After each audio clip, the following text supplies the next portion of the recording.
Filament है। देखिए आपको हम दिखा देते हैं, लेकिन यहाँ पर केवल क्या है, एक फिलामेंट है, लोग देख सकते हैं। इसमें क्या है, केवल फिलामेंट आपको बना दिया और कुछ नहीं।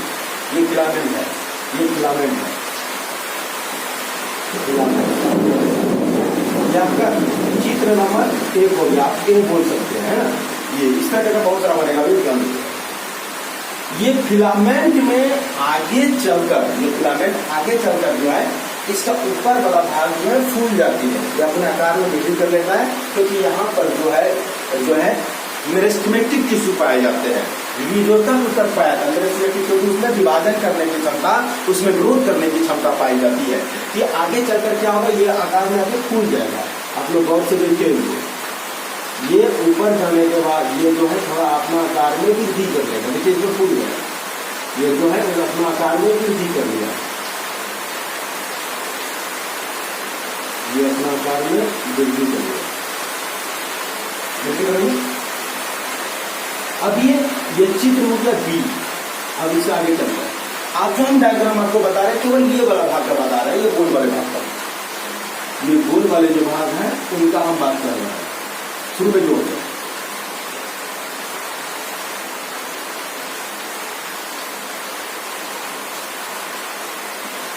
ये जो डायग्राम है, इस तरह आप लोगों को पहले बनाने के लिए सिखा दिए थे कि ताकि आप लोगों को दिक्कत ना हो।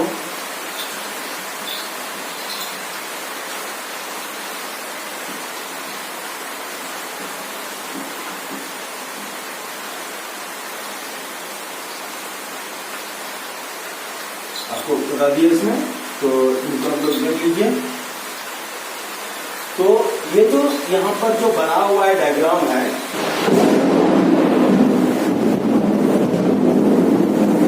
मेरा जो मोबाइल है वो मोबाइल फ्लाइट मोड में है, क्योंकि कोई दिक्कत नहीं है, नेटवर्क नहीं है, इतना टेंशन नहीं है। तो आप लोग जो है इनको देख लीजिए। अब जो है इन्हीं, ये जो आप लोग देखे यहाँ पर, ये डायग्राम सी हो गया।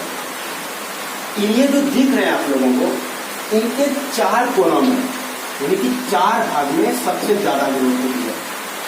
इस डायग्राम के 4 भाग में, 4 कोनों में जो है सबसे ज्यादा ग्रोथ होती है। तो इनके ग्रोथ होने से इस ढंग का रचना बन जाएगा। इसका ग्रोथ होने से इस ढंग का डायग्राम बन जाएगा।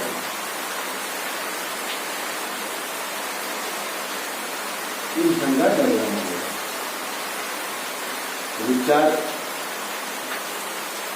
चार भाग में ज्यादा ग्रोथ हो रहा है, तो इस ढंग से तो आपको बता देते हैं कि इसके 4 भाग में जो सेल होंगे, इसमें बहुत सारा सेल है, बहुत सारा सेल इसके इस क्षेत्र में, इनको जो कोने देख रहे हैं इसमें बहुत सारा सेल है।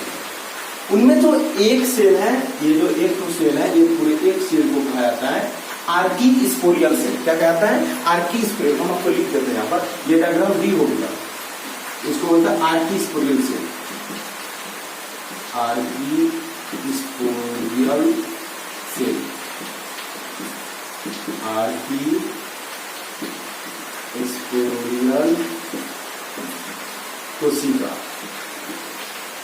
आर्की स्पोरियल कोशिका, ये इसका नाम है। जिसमें गुणसूत्र की संख्या 12 होता है, जिसमें गुणसूत्र की संख्या कितना होता है, 12।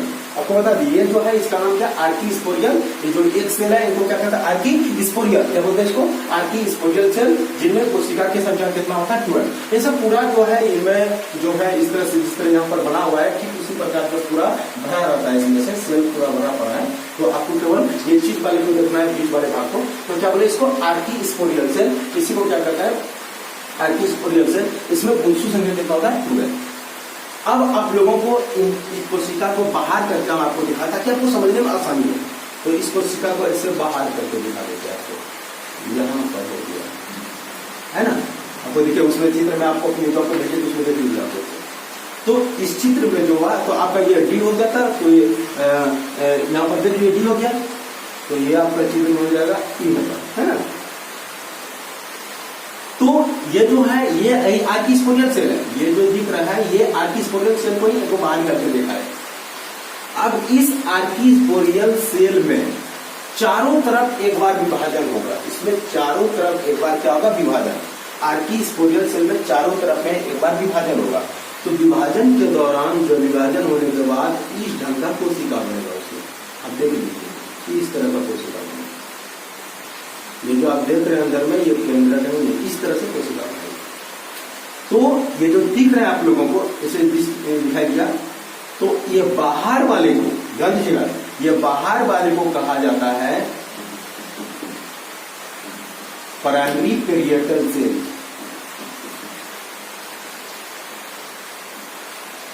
Primary parietal cell.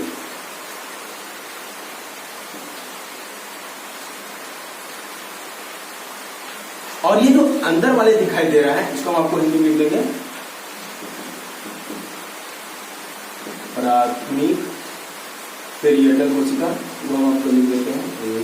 और ये जो अंदर वाले जो दिखाई दे रहा है इसका नाम है प्राइमरी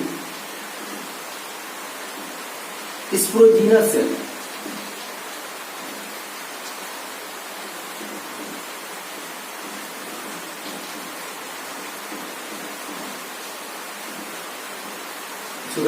प्राइमरी स्पोरोजीनस सेल, ये हो गया आपका प्राथमिक पेरिएटल कोशिका, और ये वाला हो गया प्राथमिक स्पोरोजीनस कोशिका।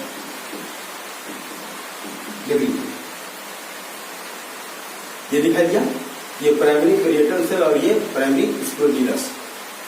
अब जो हम आप लोगों को जो दिखाएंगे इसमें आगे चलकर इसमें क्या होता है वो चीज हम दिखाएंगे प्राइमरी स्पोरोजीनस सेल में, और ये प्राइमरी पेरिएटल सेल का हम बाद में बताएंगे कि क्या होता है। तो ये जो प्राइमरी स्पोरोजीनस सेल है, इस प्राइमरी स्पोरोजीनस सेल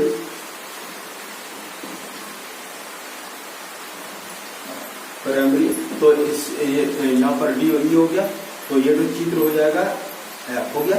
और आप जो बना रहे हैं तो प्राइमरी स्पोरोजीनस सेल में एक बार जो है माइटोसिस डिवीजन होगा। ये जो प्राइमरी स्पोरोजीनस सेल है इसमें एक बार माइटोसिस डिवीजन होगा। तो याद कीजिए आप लोगों को माइटोसिस डिवीजन में क्या बोले थे, आपको हम बताए थे कि आपको कि माइटोसिस में क्या होता है कि ऐसी कोशिका विभाजन, एक बार सुन लीजिए, बोले ऐसी कोशिका विभाजन जिसमें एक सेल से, कितना सेल से, एक सेल से दो सेल का निर्माण होती है और गुणसूत्र की संख्या समान रहती है।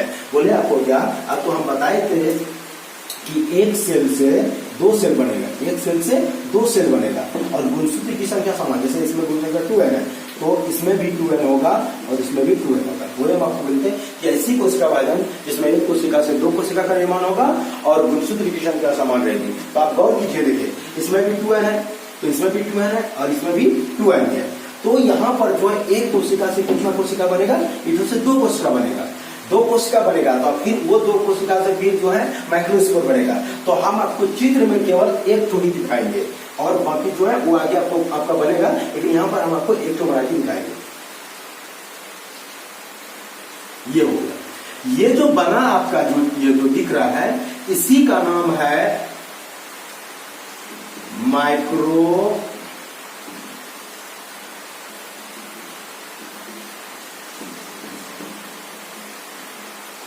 मदर सेल, इसी का नाम है माइक्रो मदर सेल। इसमें भी गुणसूत्र की संख्या कितना है 2n, इसको क्या कहता है माइक्रो मदर सेल, इसमें गुणसूत्र कितना होता है 2n। अब ये जो माइक्रो मदर सेल है,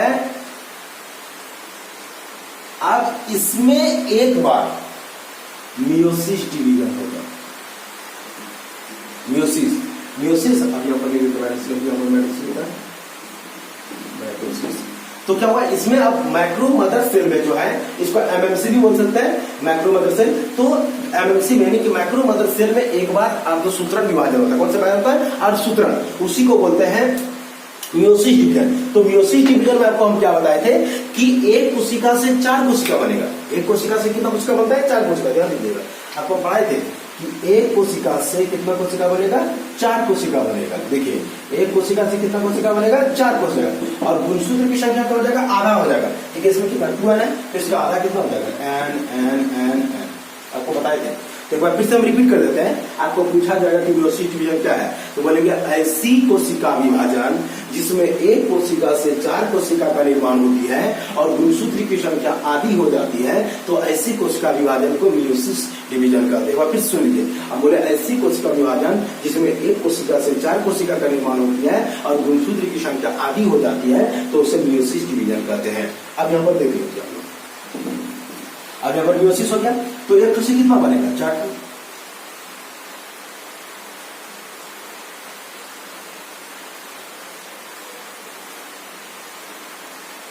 अब देखिए 4 बनेगा, यहां पर जो परागकण जो बनेगा कितना बनेगा, 4 ठो। कितना बनेगा, 4 ठो। अब इसमें सेल के लिए 1 2 3 हो गया, और एक इसके पीछे रहता है, और एक क्या रहता है इसके पीछे। आगे में 1 हो गया, 2 हो गया, 3 हो गया, और एक पीछे, तो 4 हो गया। तो यहां पर जो है 4 माइक्रोस्पोर बनेगा, माइक्रोस्पोर। अब जाए कितना बना, 4 तो माइक्रोस्पोर। तो यहाँ पर देखिए 1 सेल, 2 सेल, 3 सेल, 1 सेल और उसके पीछे रहता है, 4 सेल हो गया, इसीलिए इसको कहा था टेट्राड। पराग का जो उसमें जो निर्माण हुआ तो किस अवस्था में, टेट्राड स्टेज में। तो ये चित्र हो गया, ये हो गया एफ हो गया, ये चित्र हो गया जी हो गया, और ये चित्र हो गया एच।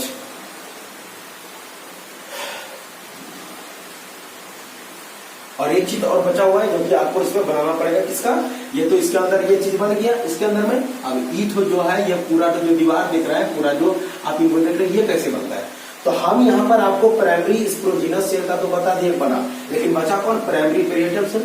बता कौन यहाँ पर, प्राइमरी पेरिएटल सेल। ये प्राइमरी पेरिएटल सेल में 2 बार माइटोसिस डिवीजन होती है।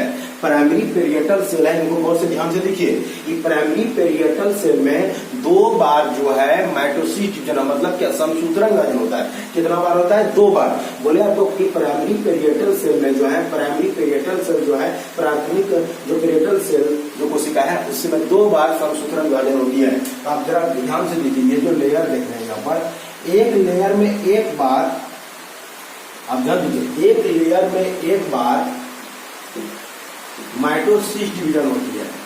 तो एक जैसे माइटोसिस में क्या बोले थे, 1 से 2 बनता है, तो 2 लेयर बना। अब फिर अब इसमें एक बार माइटोसिस होगा, तो 1 तो से माइटोसिस का 2 बना, अब फिर उसमें फिर एक बार माइटोसिस होगा, तो 2 से कितना बनेगा, 4 बनेगा, ये 4 लेयर बनेगा। तो वही चीज जो है आप लोगों को हम डायग्राम में दिखाएंगे, 4 लेयर से कैसे बनती है। पहला लेयर तो 1 से कितना हो गया, 4, सॉरी 1 से एक बार माइटोसिस हुआ तो 2, अब फिर 2 में फिर एक बार होगा तो कितना हो गया, 4। तो वो डायग्राम आपको हम दिखाएंगे। तो जी हो गया, अब हो जाएगा आई जो है, आप लोगों को हम डायग्राम में दिखा रहे हैं आप लोगों को, जरा आप लोग इनको देखते रहिएगा। तो हम देखिए यहाँ पर आपको डायग्राम बना देते हैं, ये तो फिर आप लोग जो है इनको आप लोग जो है इनको स्क्रीनशॉट ले लीजिए, ताकि बाद में आप डायग्राम बना लीजिएगा।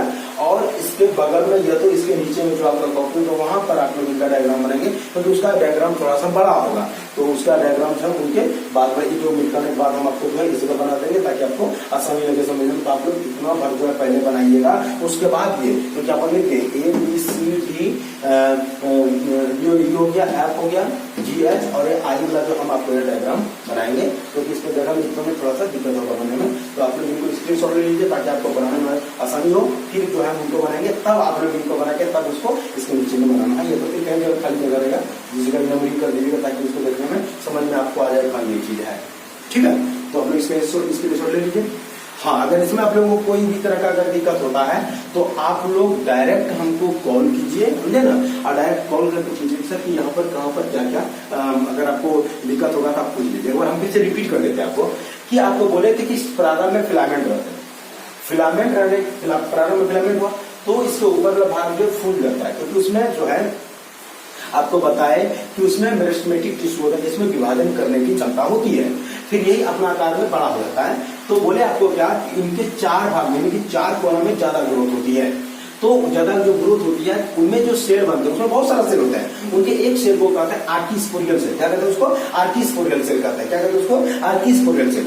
बोले आर्किस्पोरियल सेल में गुणसूत्र की संख्या कितना 2 है, बोले कि आर्की स्पोरियल सेल में जो है एक बार उसके चारों तरफ में विभाजन होता है, उस सेल के चारों तरफ में विभाजन होती है, जिससे क्या होता है, दो भाग में बढ़ जाता है।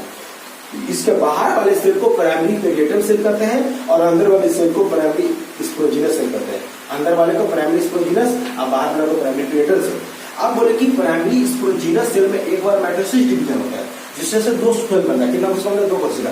लेकिन यहाँ पर डायग्राम में अगर दो बनाएंगे तो उससे भी फिर ज्यादा तो डायग्राम बड़ा हो जाएगा ना, इसलिए हम यहाँ पर आपको केवल एक तो दिखाते हैं, ठीक है। डायग्राम में कितना दिखा है, एगो, तो उसी को जो एगो बना उसी को कहा जाता है माइक्रो मदर सेल। इसमें दोनों को माइक्रो मदर हुए और भी बनाएगा, लेकिन यहाँ पर एक ही दिखा रहे हैं, तो इसका नाम क्या है, माइक्रो मदर सेल। क्या नाम है इसका, माइक्रो मदर सेल। इसमें बुझेंगे कितना 12। अब माइक्रो मदर सेल में एक बार मियोसिस डिवीजन होता है। क्या होता है, मियोसिस डिवीजन।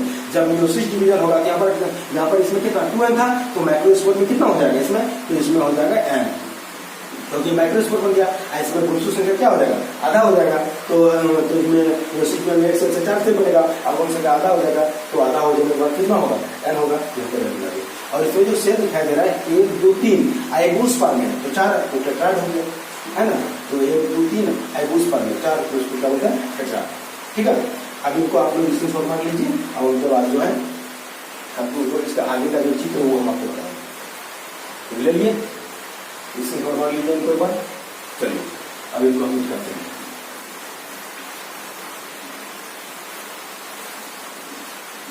कोई दिक्कत नहीं है, थोड़ा वीडियो बड़ा होगा लेकिन आप लोगों को समझने में कोई दिक्कत नहीं होगा, आप लोगों को समझने में कोई दिक्कत नहीं होगा। तो चलिए अब उनको डायग्राम को बनाते हैं। बड़ा बड़ा जो डायग्राम बचा हुआ था उस डायग्राम को बनाते हैं। तो जो आई जो बनेगा डायग्राम कैसे बनेगा उस चीज को देख लीजिए।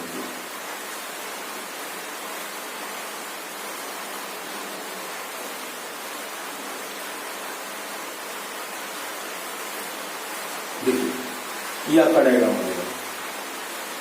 तो इनको अपनी कॉपी में जो है आप लोग भी देखिए और इनको जो कोशिश कीजिए बनाने में, क्योंकि ये जो डायग्राम है ये बहुत इम्पोर्टेंट है। आप देख सकते हैं 2018 में इनको एक बार पूछ चुका है। आपको हम आपको ऐसे आपको यहाँ पर बनाना है कि बना लीजिए, आपको इनको बनाना है और फिर आपको स्पेशल जो क्वेश्चन जो पूछा गया है वो स्पेशल आपको एक बार क्वेश्चन बनना चाहिए कि कैसे क्वेश्चन परीक्षा में पूछा जाता है। आपको पहले भी बोले थे कि स्पेशल आपको जो क्वेश्चन किस तरह आता है उनको हम आपको बता देंगे, इसलिए आप उनके लिए टेंशन नहीं लीजिएगा।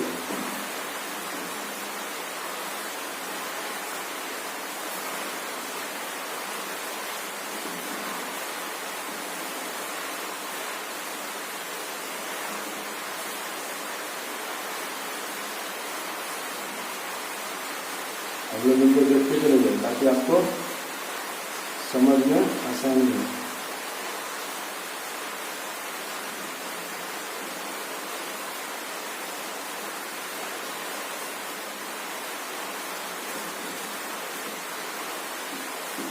देखिए यहाँ पर हम आपको बता दिए, डायग्राम में बता दिए। अब यहाँ पर जो है आपको क्या बोले थे कि प्राइमरी पेरिएटल सेल में एक तो दीवार में एक बार माइटोसिस डिवीजन हुआ, माइटोसिस हुआ तो एक से कितना बना, 2 तो। अब फिर एक बार इसमें माइटोसिस हुआ कितना, 4, 1 2 3 4 बनेगा। तो पहला एक लेयर तो बन गया,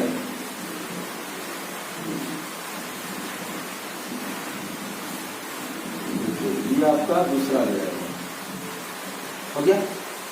अब आपका तीसरा लेयर होगा।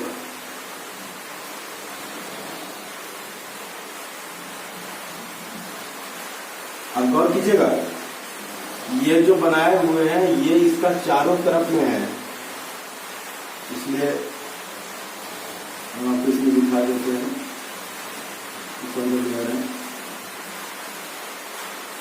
अब आप देख सकते हैं 1 2 3 हो गया और ये अंदर में ये होगा।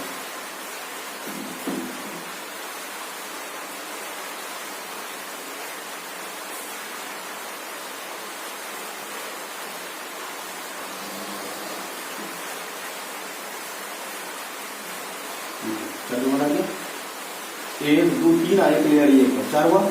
अब इसके अंदर में माइक्रोस्पोर बना हुआ है जो आप लोग हम बनाएंगे, इसमें माइक्रोस्पोर बना देना। तो किस बहुत सारा माइक्रोस्पोर बनेगा, माइक्रोस्पोर बन गया। अब एक एक नाम लिखना। सबसे बाहर वाला जो लेयर है इसको कहा जाता है एपिडर्मिस, जाता है एपिडर्मिस। तो जो बाहर वाला जो लेयर है उसका नाम एपिडर्मिस। इसका जो अंदर वाले जो लेयर दिख रहा है इसको कहता है एंडोथीलियम, इसका आता है एंडोथीलियम।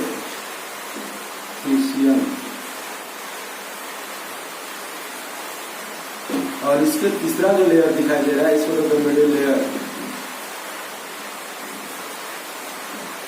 मध्यस्तर। और ये जो स्टार के अंदर जो दिख रहा है नीचे लेयर का नाम है टेपेटम लेयर, टेपेटम लेयर। ये टेपेटम लेयर बहुत इंपॉर्टेंट है, बहुत इंपॉर्टेंट। इसको बहुत बार जो परीक्षा में पूछा जाता है इसमें, और ये इंपॉर्टेंट है अक्सर। और इसके अंदर जो दिखाई दे रहा है इसका नाम है माइक्रोस्कोप। ये छोटा छोटा जो कण दिखाई दे रहा है इसका नाम है माइक्रोस्कोप, माइक्रोस्कोप। ये तो लघु बीजाणु हो सकता है, लघु बीजाणु।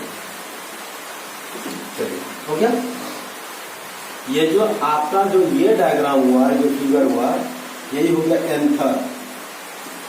आपको दिखाएंगे कैसे एंथर हुआ, सॉरी टीएस होगा तो फिर ट्रांसफर से चलता है।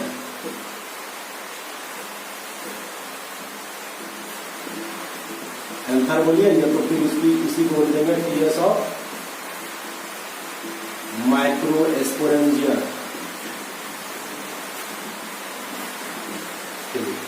यही है लघु बीजाणुधानी का चीज है।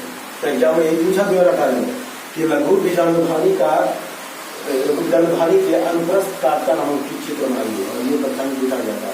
वो हम आपको जो है कर देंगे, आपको बता देंगे क्वेश्चन ग्रुप में लिखा के। तो आप लोग इनको देख लीजिए। इनके बाहर वाले दीवार को क्या बोले, एपिडर्मिस। इसके ठीक अंदर वाले दीवार को क्या बोले, एंडोथीलियम। एंडोथीलियम के ठीक अंदर वाली दीवार को मिडिल लेयर करते हैं। आखिर मिडिल लेयर के ठीक स्टार की तरफ दिखाई दे रहा है उसको क्या करते हैं, टेपेटम लेयर, टेपेटम करते हैं। इसके छोटा छोटा जो स्पोर्ट छोटा छोटा जो गोल गोल दिखाई दे रहा है उसको होता है माइक्रोस्कोप, को लघु बीजाणु कहते हैं। ये अनुप्रस्थ काट का चित्र है। तो आप लोग इसको बनाइए, इसको समझिए। अब वहां पर देखिए ABCDEF GH और I ये डायग्राम बना हुआ है, इसी को बनाए, ठीक है। तो ये आप लोगों को माइक्रोस्पोर बनाना था। माइक्रोस्पोर आपको बना दिया कि माइक्रोस्पोर हुआ, माइक्रोस्पोर बन गया। तो अब जब माइक्रोस्पोर बन गया, माइक्रोस्पोर में जो है, इस माइक्रोस्पोर से नर युग्मक कैसे बनेगा, है ना। माइक्रोस्पोर से नर युग्मक ही बनता है। तो ये माइक्रोस्पोर से नर युग्मक बनेगा तो उसमें आपको पढ़ना पड़ेगा माइक्रोगेमेटोजेनेसिस। क्या पढ़ना पड़ेगा, माइक्रोगेमेटोजेनेसिस, है ना। जिसमें आपको माइक्रोस्पोरोजेनेसिस तो पढ़ा दिए, अब पढ़ना है माइक्रोगेमेटोजेनेसिस। क्या पढ़ना है, माइक्रोगेमेटोजेनेसिस। तो अब ये आप लोग इसको चित्र बना लीजिए। अब जो अगला टॉपिक होगा माइक्रोगेमेटोजेनेसिस, तो आपको ये क्लियर कर देंगे तो ये क्लास आपका क्लियर हो जाएगा। हाँ, एक चीज टॉपिक का उनको पढ़ लिए तो उनको भी क्लियर ही कर देते हैं। उसके बाद फिर क्लास को ब्रेक लेते हैं।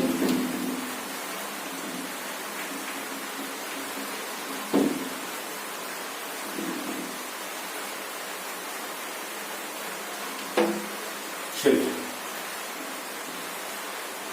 अब हो गया माइक्रोगेमेटोजेनेसिस। इसको हिंदी में क्या कहते हैं, लघु बीजाणु जनन। क्या कहते हैं इसको, लघु बीजाणु जनन। तो माइक्रोगेमेटोजेनेसिस को अब इनको जो है पढ़ना है।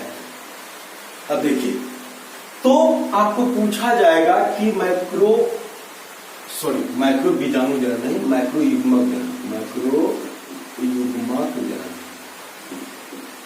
माइक्रो युग्मक जनन। तो देखिए अब क्या बोले, अभी को समझते हैं। तो हम आपको अभी तुरंत बताए कि माइक्रोस्पोर तो बन गया, लघु बीजाणु तो बन गया आप लोगों का। अब लघु बीजाणु से क्या बनेगा, नर युग्मक। क्या बनेगा, नर युग्मक, जिसको आप लोग क्या कहते हैं, मेल गैमेट। इसको मेल गैमेट।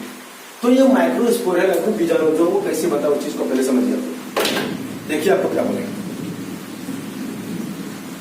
क्या कि माइक्रोस्पोर से, क्या बोले, माइक्रोस्पोर से नर युग्मक के बनने की क्रिया को, माइक्रोस्पोर से नर युग्मक बनने की क्रिया को माइक्रोगेमेटोजेनेसिस या लघु युग्मक जनन कहते हैं। और फिर सुन लीजिए क्या बोले, हम बोले कि माइक्रोस्पोर से, बोले माइक्रोस्पोर से नर युग्मक का बनने की क्रिया को, बोले माइक्रोस्पोर से नर युग्मक का बनने की क्रिया को माइक्रोगेमेटोजेनेसिस या लघु युग्मक जनन कहते हैं। एक बार फिर सुनिए क्या बोले, हम बोले कि माइक्रोगेमेटोजेनेसिस, क्या बोले, माइक्रोगेमेटोजेनेसिस का क्या बोलेंगे, बोले माइक्रोस्पोर से यानी कि लघु बीजाणु से, बोले कि माइक्रोस्पोर या लघु बीजाणु से नर युग्मक या मेल गेमीट बनने की क्रिया को क्या कहता है, माइक्रोगेमेटोजेनेसिस। अब आप लोग कॉपी करिए और यहाँ जो लिखे हुआ इसके यहाँ से परिभाषा लिखे जाए, लिखिए परिभाषा में लिखिए कि माइक्रोस्पोर ब्रैकेट में लघु बीजाणु, माइक्रोस्पोर ब्रैकेट में लघु बीजाणु, हो गया।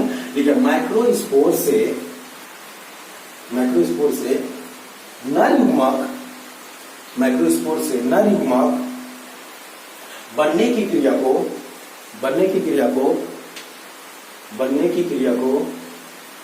माइक्रोगेमेटोजेनेसिस कहते हैं, माइक्रोगेमेटोजेनेसिस कहते हैं। बोले माइक्रोस्पोर से नर युग्मक बनने की क्रिया को माइक्रोगेमेटोजेनेसिस कहते हैं। हो गया।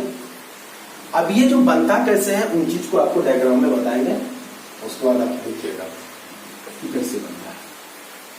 चलिए, ये जो हम आप लोगों को डायग्राम बता रहे हैं यही है माइक्रोस्पोर, जिससे बनता है उसी को बोलते हैं। आपको बताए थे वहां पर जो बराबर जो है कि परागकण भी माइक्रोस्पोर बोलते हैं। अब देखिए, सबसे पहले परागकण का चित्र बना लेते हैं ताकि आपको समझ में चाहिए।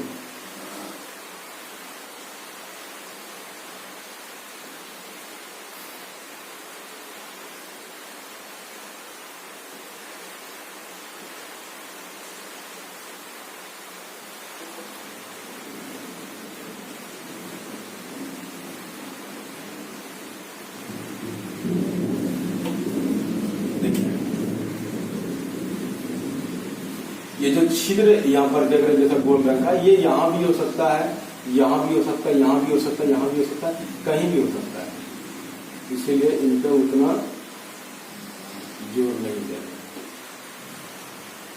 चलिए, ये जो है तो इसमें देखिए एक लेयर, दो लेयर दिखाई दे रहा है। तो सबसे जो बाहर वाली जो लेयर है इसको कहते हैं एक्जाइम, क्या कहते हैं इसको, एक्जाइम।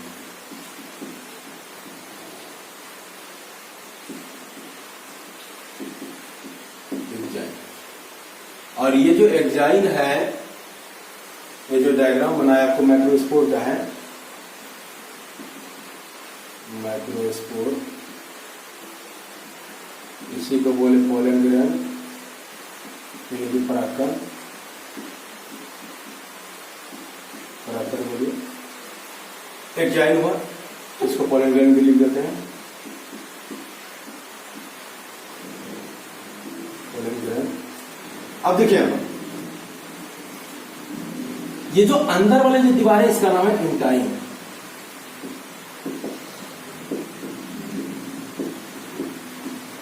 आप पहले समझ लीजिए, ये हम आपको डायग्राम जब पढ़ाएंगे उसमें टाइम में आपको लिखा भी देंगे और बता भी देंगे, क्योंकि ये स्पेशल एक क्वेश्चन आपको पढ़ना पड़ेगा कि परागकण जो क्या है, इसका डायग्राम बताना है, फिर इसके बारे में वर्णन करना, वो आपको स्पेशल क्वेश्चन पढ़ा देंगे। तो ये जो एक्जाइन होते हैं ये स्पोरोपोलिन की बनी होती है। ये पूछा भी है कितना वरना कि बताइए कि परागकण जो है, परागकण के जो एक्जाइन है, एक्जाइन को ये कहते हैं बाह्यचोल, इसको हिंदी में बाह्यचोल कहते हैं ना, इसको हिंदी में बाह्यचोल कहते हैं और इसको हिंदी में अंतःचोल कहते हैं। तो ये पूछा जाता है कि एक्जाइन, परागकण का जो एक्जाइन होता है, बाह्यचोल होता है, वो किस रासायनिक पदार्थ से बनी होती है, तो उसी का नाम है स्पोरोपोलिन। क्या नाम है उसका, स्पोरोपोलिन नामक रासायनिक पदार्थ जो है परागकण का एक्जाइन, ये तो बाह्यचोल बना होता है। और ये जो अंदर जो इंटाइन दिखाई दे रहा है, अंतःचोल है, यह भी एक रासायनिक पदार्थ से बनी होती है जिसका नाम है सेल्यूलोज। किससे बना होता है, सेल्यूलोज से बनी होती है अंतःचोल या इंटाइन। और ये जो नीचे में छोटा सा जो छिद्र दिख रहा है, ये छोटा सा जो छिद्र, इसका नाम है जर्म पोर, इसको कहते हैं हिंदी में जनन छिद्र, इसको क्या होता है हिंदी में जनन छिद्र, इसी को बोले जन्म को। चलिए, और यहां पर जो दिख रहा है इसी का नाम हुआ केंद्रक। ये हो गया न्यूक्लियस, इसको क्या बोल दिए केंद्रक। चलिए अब देखिए, अब इस केंद्रक में एक बार माइटोसिस डिवीजन होती है। कौन सा भाई होता है? माइटोसिस। आपको माइटोसिस का परिभाषा अभी जस्ट थोड़ा देर पहले बोले कि एक सेल से कितना बनेगा, एक कोशिका से कितना बनेगा, 2 कोशिका। जब इसमें माइटोसिस डिवीजन होगा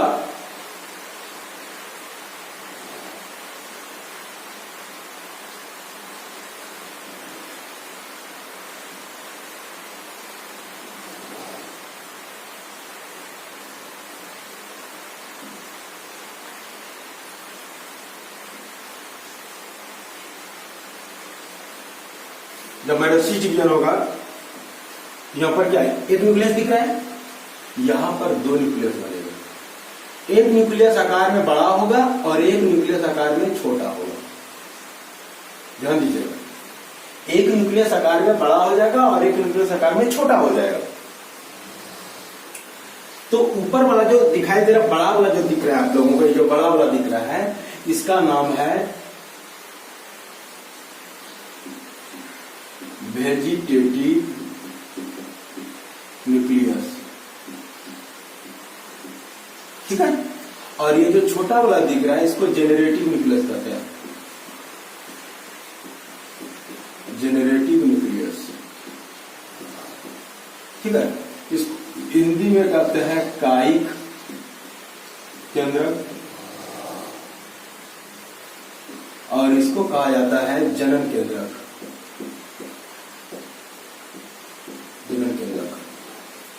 ठीक है। अब आगे चलकर आप लोगों को बता देते हैं कि इसमें वैक्यूल भी रहता है, जिसको खाली जगह रहता है, खाली जगह को वैक्यूल कहता है। ये केंद्रक नहीं, वैक्यूल है, खाली स्थान जो रिक्ति का, जिसको आप लोग बोलते हैं। तो हम ये डायग्राम नहीं बना रहे हैं, आप बना भी सकते हैं, कोई दिक्कत नहीं है, दे भी सकते हैं या नहीं भी। किसी भी डायग्राम अगर आप बुक में देखते हैं जिसमें वैक्यूल बना हुआ रहेगा तो उनके लिए टेंशन, क्योंकि वो इसमें है, उसके ऊपर हम उनके ऊपर नहीं जा रहे क्योंकि उनको जरूरत नहीं यहाँ पर। तो जनन केंद्रक है।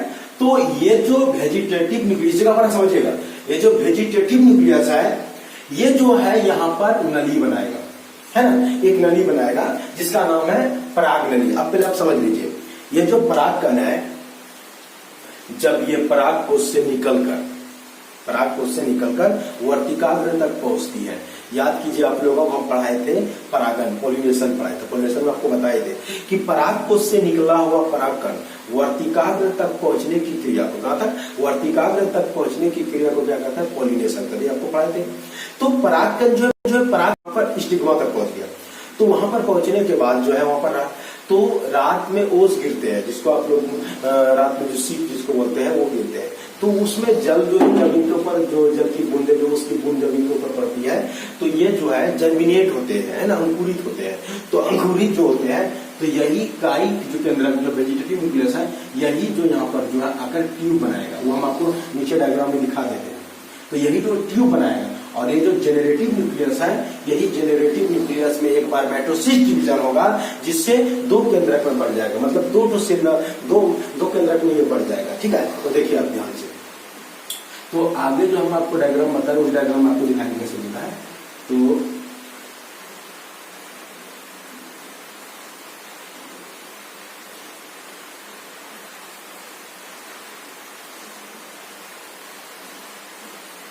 देखिए, तो वो बड़ा वाला था, ये बड़ा वाला के इस जगह पर जो है पाई बना दिया, ट्यूब बना दिया, है ना। और ये जो दिख रहा है ये जेनरेटिव न्यूक्लियस, इस जेनरेटिव न्यूक्लियस में एक बार, इस जेनरेटिव न्यूक्लियस में एक बार जो है, इस जेनरेटिव न्यूक्लियस में एक बार माइटोसिस डिवीजन होगा। अब माइटोसिस डिवीजन में क्या होता है, 1 से 2 बनता है। तो इससे 1 से कितना बना, 2। देखिए 2 बना, ये 2 को बना, इसी का नाम है मेल गेमीट।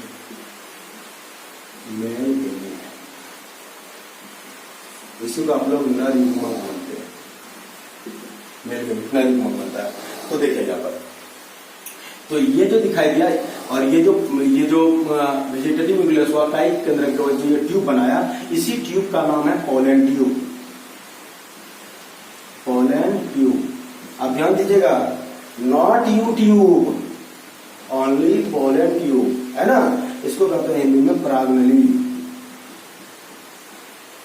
तो परागनली का जो निर्माण होते हैं वो कौन करता है? वेजिटेटिव न्यूक्लियस, है ना। ये आपका जरूरत पड़ेगा, इसलिए आपको बता रही है, जरूरत पड़ेगा आगे। तो मैं जब उस टाइम आपको बताएंगे तो आपको बहुत जल्द समझ में आ जाए फटाफट, हाँ ऐसे हुआ था। तो ये परागनली हुआ, है ना। तो ये जो बन गया नलिका, आपको पढ़ाए थे ना माइक्रोगेमेटोजेनेसिस में, क्या पढ़ाए थे कि माइक्रोगेमेटोजेनेसिस में बोले थे आपको कि माइक्रोस्पोर से, किसे बोले थे कि माइक्रोस्पोर से नर युग्मक, माइक्रोस्पोर से नर युग्मक के बनने के लिए, तो नर युग्मक बना दिया ना, तो नर युग्मक के बनने की क्रिया को क्या करता है? माइक्रोगेमेटोजेनेसिस। तो आप लोग जो है इनको इस डायग्राम में आप लोग चित्र बना सकते हैं। तो यहाँ पर आप लोग ए लिख सकते हैं, इसमें बी लिख सकते हैं और यहाँ पर सी लिख सकते हैं, और ये डायग्राम को बना लीजिए अपनी कॉपी में। आप स्क्रीनशॉट ले लीजिए या तो फिर उनसे वहां पर आप बनाइए, इसमें कोई दिक्कत नहीं। तो बार हम फिर से रिपीट कर देते हैं कि ये पूरा जो है, अच्छा परागकण आपको पढ़ाएंगे, बोले कि दिखाई दे रहा है ये परागकण है, जिसको आप माइक्रोस्पोर बोलते हैं या पोलन ग्रेन बोलते हैं। बोले इसमें एक ही केंद्र होते हैं। तो इसका बाहर वाले, इसका बाहर वाले दीवार का ज्वाइन करते हैं, जो बाह्यचोल, जिसको बाह्यचोल कहते हैं, और ये बनाते हैं किसका? पोलोनियम का, वो हम आपको लिखा देंगे।